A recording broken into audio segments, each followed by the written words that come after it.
3 important fire button setting जिसको on करते ही आपका फायर बटन हो जाएगा बहुत ज्यादा पावरफुल, जो आपके गेम प्ले को बना देगी अज्जू भाई से राय स्टार। अरे यार क्या बात कर रहे हो यार, भाई से मतलब कुछ भी बोलो। तो ऐसे अज्जू भाई का भी आजकल गेम प्ले सुधर गया है फायर आइज गेमिंग के टिप्स एंड ट्रिक देखकर।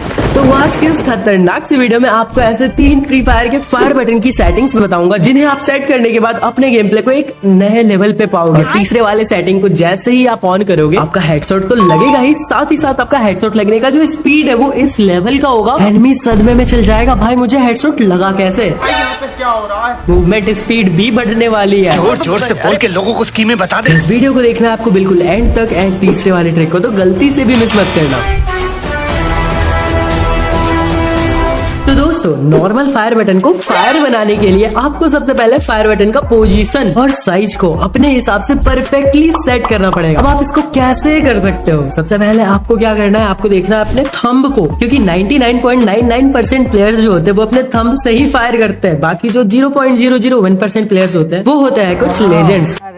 चलो मैं आपको हैंड कैम करके दिखा देता हूँ। अब इस थंब को अपने फायर बटन के ऊपर रखना है और देखना है कि आपका फायर बटन कहीं से भी दिखना नहीं चाहिए। अपने थंब के बराबर अपने फायर बटन को रख लेना, इसका मतलब आपका फायर बटन का साइज परफेक्ट है। इससे होता क्या है, अगर आप बहुत ज्यादा बड़ा रखोगे तो आपको मैं अभी पूरा का पूरा कस्टम एचयूडी समझाता हूँ। ये जो कॉर्सेयर है, ये जो एम है, इसके जो लेफ्ट साइड है, कहीं भी क्लिक करोगे, कहीं भी टैप करोगे तो आप अपने जॉयस्टिक को पकड़ लोगे। यहाँ से आप अपने स्क्रीन को रोटेट नहीं कर सकते। अब आपको अपने स्क्रीन को रोटेट करने के लिए बस इस राइट साइड वाले पोर्शन का यूज करना पड़ता है। बट इस राइट साइड में आपको ये गन वाला बॉक्स भी रखना है, आपको जंप करना है, आपको सिट करना है, आपको सोना है, आपको कैरेक्टर का यूज करना है, साथ ही साथ फायर बटन, इतने सारे चीजों को आपको एक साथ लेके इस राइट साइड में चलना पड़ता है। उसके साथ आपको फ्री स्पेस चाहिए जहाँ पे आप अपने थंब से ऐसे ऐसे स्क्रीन को रोटेट कर पाओ। तो यहाँ पे अगर आप अपने फायर बटन को बहुत ज्यादा बड़ा रख लोगे तो आपको स्पेस ही नहीं मिलेगा। आप रोटेट कैसे करोगे, आप मूवमेंट कैसे करोगे? इसलिए आपको बड़ा नहीं रखना। अब बात करते हैं आपको छोटा क्यों नहीं रखना। अगर आप छोटा रखोगे अपने फायर बटन के साइज को तो आपका गेम प्ले पे फोकस रहता है। जब आप गेम खेलोगे ऐसे में तो आप नॉर्मल जब अपने फायर बटन को सेट करने आए हो तो आप अपने फायर बटन को देख के मारोगे, पर जब आप गेम खेलोगे ना तब आप अपने फायर बटन को नहीं देख कर मारोगे। आप ऐसे बस अपने गेम पे फोकस रहेगा, आपका थंब ऑटोमेटिक आपके फायर बटन पे जाएगा और ऑटोमेटिक वो फायर करेगा बिना देखे। तब कई बार क्या होता है, अगर आपका फायर बटन बहुत छोटा है तो आपका थंब जो है वो थोड़ा सा इधर उधर चला जाता है, जिसकी वजह से फायर नहीं होता है। तब क्या होता है, आपको एनिमी मार के चला जाता है। यहाँ पे ये मिस्टेक होती है। इसलिए दोस्तों साइज तो मैटर करता है, साइज परफेक्ट होना चाहिए, ज्यादा बड़ा भी नहीं, ज्यादा छोटा भी नहीं। अब बात करते हैं फायर बटन के पोजीशन की। मैंने अपने बहुत सारे वीडियोस में कहा है कि अपने फायर बटन को रखना है आपको थोड़ा सा नीचे, जिससे कि आपको ड्रैग करने के लिए एक अच्छा सा जगह मिले। पर फिर मैंने एक चीज नोटिस किया कि जब हम ड्रैग करते हैं तो वो कुछ मिली सेकेंड्स में ही ड्रैग होके ऊपर चला जाता है एंड हमें सिर्फ एनिमी के यहाँ से यहाँ तक एम को लेके जाना होता है। अब एम पैर से हेड तक जाएगा, उसमें स्पीड मैटर करता है यार, डिस्टेंस मैटर नहीं करता। फायर बटन को मैं कितना ऊपर तक ड्रैग कर रहा हूँ, हाँ ये तब काम आएगा जब मैं एक ही गन से बहुत देर तक लगातार फायर करूँ। पर मेरी वीडियोस में आपने ये भी सीखा होगा कि आपको लगातार कभी भी किसी भी गन से फायर नहीं करना है, उससे आपका गन रिकॉइल करेगा और आपका गोली इधर उधर जाएगा, हेडशॉट तो लगेंगे ही नहीं। आपको 5 से 6 गोली एक बार में फायर करना है। फिर अगर एनिमी नहीं मरता है, इतने में तो एनिमी हेडशॉट से खत्म हो जाना चाहिए, बट फिर भी अगर नहीं होता है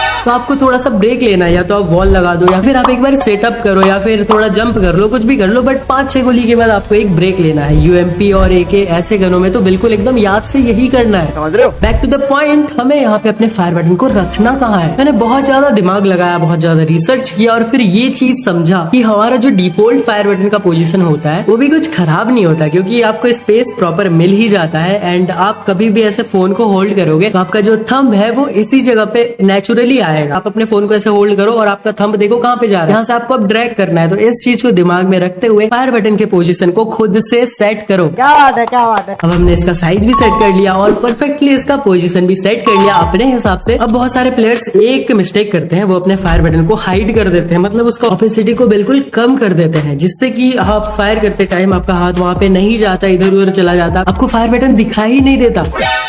कहाँ देखिए, कभी भी अपने फायर बटन के साइज को 50-60 से कम ही नहीं करना चाहिए, उससे ज्यादा ही रखना चाहिए, क्योंकि हमारा माइंड ऐसे वर्क करता है, वो चीज दिखाई देगा तो फास्ट हमारा हाथ, हमारा जो थंब है वो फास्टली उस चीज पे जाएगा। अगर वो दिखाई नहीं देगा, हम ऐसे अंधा मारेंगे, कई बार उस पे टैप नहीं होगा, इधर उधर हो जाएगा, बिल्कुल ही फास्ट उस चीज पे नहीं जाएगा। हमारा माइंड ऐसे ही वर्क करता है यार, जो चीज दिखाई देता है उस पर हमारा मूवमेंट फास्ट होता है। आप इस चीज को एक बार ट्राई करके देखना, एक बार बिल्कुल ऑपोजिट 0 करके देखना और एक बार 100 पे करके देखना, आपको बहुत ज्यादा डिफरेंस पता चलेगा। बाकी एक चीज मैंने यूट्यूब पे कहीं पे तो देखा था कि ये जो लेफ्ट फायर बटन है ना, इसको ला के फायर बटन के ऊपर रख देना होता है और उसके बाद इसको पकड़ के फायर करना होता है, ड्रैग करना होता है, तो बहुत अच्छे से ड्रैग होता है। पर इस चीज को मैंने ट्राई किया अपने फोन में तो मुझे कोई भी डिफरेंस का अनुभव नहीं हुआ। आप चाहो तो आप इस चीज को ट्राई कर सकते हो और मुझे कमेंट में बताने क्या ये चीज वर्क कर रही है, या इससे ज्यादा हेडशॉट लग रहे हैं या फिर क्या हो रहा है इस चीज से। बाकी इस फायर बटन का काम होता है एनिमी को हेडशॉट मारना और कोई काम नहीं होता, क्योंकि आप एनिमी को 10 बॉडी शॉट मारोगे 20-20 का, तब जाके वो डाउन होगा। वहीं पे अगर आप एनिमी को 2 हेडशॉट मार दोगे तो वो खत्म हो जाएगा। बात तो सही है। और हेडशॉट मारने के लिए आपको ऑलवेज करना रहता है ड्रैग, और ड्रैग करने के लिए काम करता है हमारा सेंसिटिविटी। अगर आपका सेंसिटिविटी परफेक्टली सेट है तो आप इजीली एनिमीज को हेडशॉट मार पाओगे। फायर बटन का रोल तो रहता ही है 90%, पर सेंसिटिविटी भी इसमें वर्क करती है और उसका भी रोल रहता है 90%। टोटल हो गया 180% भाई। मैं तो यही कहूंगा कि आप जितना ज्यादा हो सके अपने सेंसिटिविटी को रखो।